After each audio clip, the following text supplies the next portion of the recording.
വിശുദ്ധ ഫ്രാൻസിസ് അസീസിയുടെ സമാധാന പ്രാർത്ഥന. കർത്താവേ, എന്നെ അങ്ങയുടെ സമാധാനത്തിൻ്റെ ഒരു ഉപകരണമാക്കണമേ.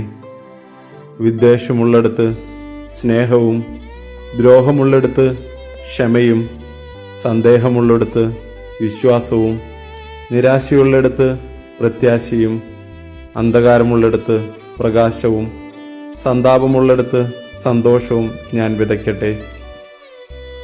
ഓ ദിവ്യനാഥ, ആശ്വസിപ്പിക്കപ്പെടുന്നതിനേക്കാൾ ആശ്വസിപ്പിക്കുന്നതിനും മനസ്സിലാക്കപ്പെടുന്നതിനേക്കാൾ മനസ്സിലാക്കുന്നതിനും സ്നേഹിക്കപ്പെടുന്നതിനേക്കാൾ സ്നേഹിക്കുന്നതിനും എനിക്കിടയാക്കണമേ. എന്തെന്നാൽ കൊടുക്കുമ്പോഴാണ് ഞങ്ങൾക്ക് ലഭിക്കുന്നത്, ക്ഷമിക്കുമ്പോഴാണ് ഞങ്ങൾ ക്ഷമിക്കപ്പെടുന്നത്, മരിക്കുമ്പോഴാണ് ഞങ്ങൾ നിത്യജീവനിലേക്ക് ജനിക്കുന്നത്.